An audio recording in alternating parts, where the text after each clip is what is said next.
Halo anak-anak sekalian, jumpa lagi dalam pembelajaran IPA kali ini. Pembelajaran IPA kali ini akan membahas tentang kejadian alam di permukaan bumi. Kejadian alam yang akan kita bahas kali ini tentang letusan, gunung berapi, dan gempa bumi. Secara geologis, Indonesia terletak di antara 3 lempeng besar bumi, yaitu Hindia Australia, Eurasia, dan Pasifik.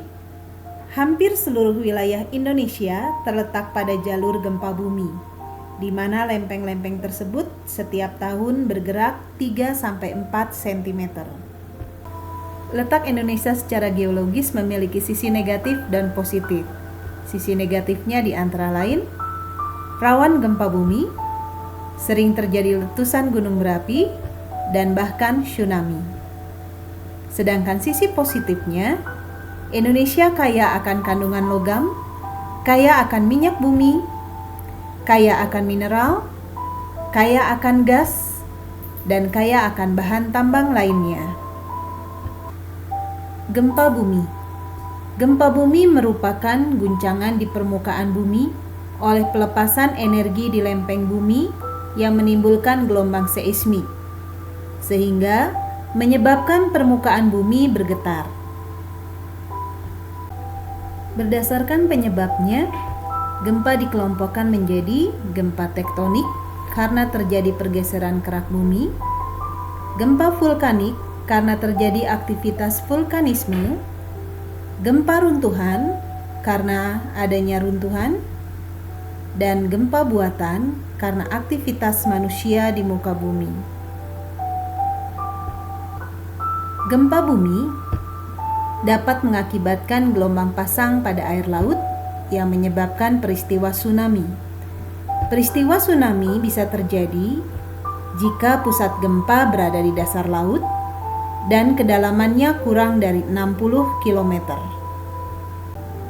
Ada beberapa istilah terkait gempa bumi yang harus dipahami, yaitu hipocentrum, pusat gempa di dalam bumi; epicentrum, pusat gempa di permukaan bumi; makroseisma, getaran gempa yang kuat dan terasa oleh umum; mikroseisma, getaran gempa yang halus dan hanya tercatat oleh seismograf; pleistoseista, daerah gempa yang paling parah mengalami kerusakan; isoseista, garis pada peta yang menghubungkan tempat-tempat yang sama kuat getarannya; homoseista, garis pada peta yang menghubungkan tempat-tempat dengan catatan waktu getarannya sama; seismograf, alat untuk mengukur getaran gempa; dan seismogram, data yang tercatat pada waktu getaran gempa terjadi.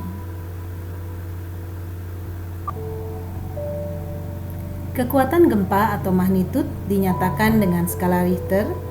Pengukuran magnitud didasarkan pada amplitudo atau grafik gelombang seismik di seismogram. Berikut kategori gempa berdasarkan besar magnitud dan kerusakan yang ditimbulkannya. Tindakan tanggap sebelum gempa terjadi: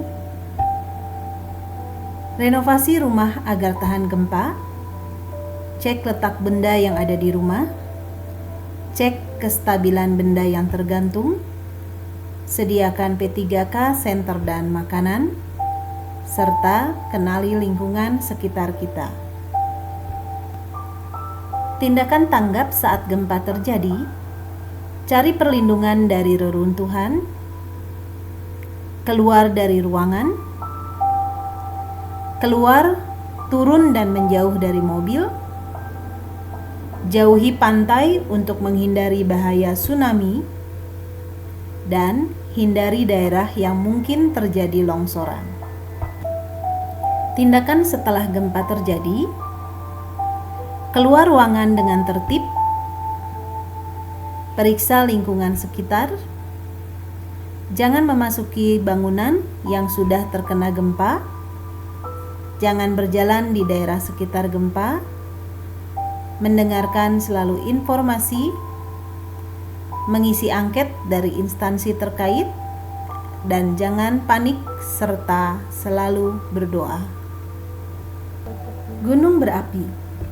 Gunung berapi adalah permukaan bumi yang lebih tinggi dan memiliki lubang kepundan tempat keluarnya magma, gas, atau material lainnya. Klasifikasi gunung berapi berdasarkan catatan sejarah erupsinya: gunung berapi tipe A, gunung berapi tipe B, dan gunung berapi tipe C. Gunung berapi tipe A sejak tahun 1600 mengalami erupsi magmatik. Gunung berapi tipe B sejak tahun 1600 belum pernah mengalami erupsi magmatik.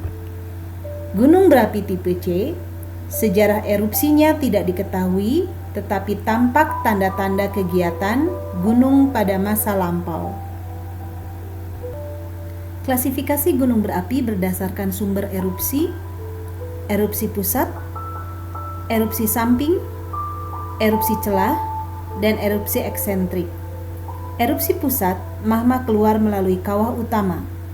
Erupsi samping, magma keluar dari lereng tubuh. Erupsi celah, magma keluar melalui retakan atau celah.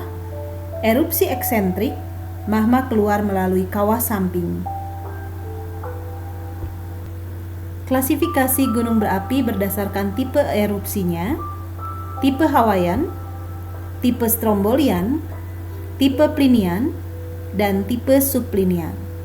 Tipe Hawaiian memiliki erupsi eksplosif dari magma basiltik berupa semburan lava pijar, diikuti lereng lava secara serentak, di mana erupsi terjadi pada celah atau kawah sederhana.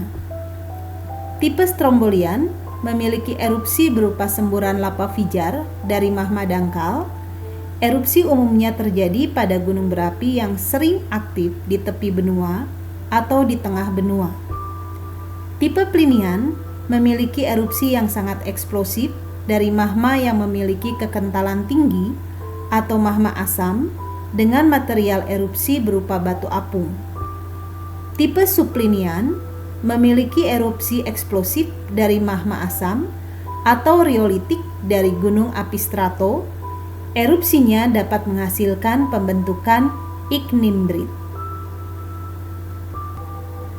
Klasifikasi gunung berapi berdasarkan tipe erupsinya: tipe ultraplinian, tipe vulkanik, tipe Sarcesian, tipe Phreatoplinian. Tipe ultraplinian memiliki erupsi sangat eksplosif yang menghasilkan batu apung lebih banyak dan lebih luas dari plinian biasa. Tipe vulkanik memiliki erupsi magmatik yang terdiri atas andesit, basaltik, hingga dasit yang disertai dengan lontaran bom-bom vulkanik. Tipe Sarcesian memiliki erupsi yang berasal dari interaksi antara magma basaltik dengan permukaan atau air bawah tanah. Tipe Phreatoplinian memiliki erupsi yang berasal dari interaksi antara magma dengan air yang tersusun dari riolitik. Klasifikasi gunung berapi berdasarkan bentuknya: stratovolcano berbentuk kerucut besar, perisai bentuknya berlereng landai, cinder cone membentuk mangkuk di puncaknya, kaldera bagian puncaknya berbentuk cekung.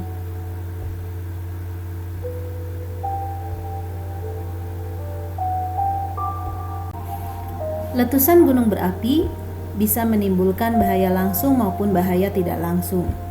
Bahaya langsung bisa berupa leleran lava, aliran piroklastik yang berupa awan panas, hujan abu atau jatuhan piroklastik, lahar panas, dan gas vulkanik beracun.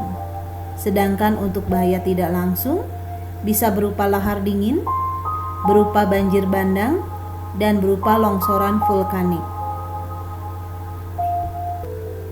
Sebelum meletus, gunung berapi menunjukkan aktivitas berbeda yang dikenal dengan kelainan tingkah laku. Kelainan tersebut dijadikan sebagai isyarat bagi masyarakat di sekitar gunung api untuk waspada dan bersiap-siap untuk menyelamatkan diri.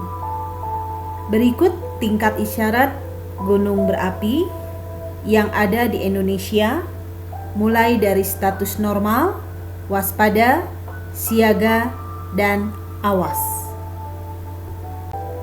Beberapa kegiatan yang dilakukan sebelum terjadi letusan gunung api: penyelidikan terhadap gunung api, membuat peta kawasan rawan bencana, membentuk tim tanggap darurat, sosialisasi informasi, dan pemantauan terhadap aktivitas gunung.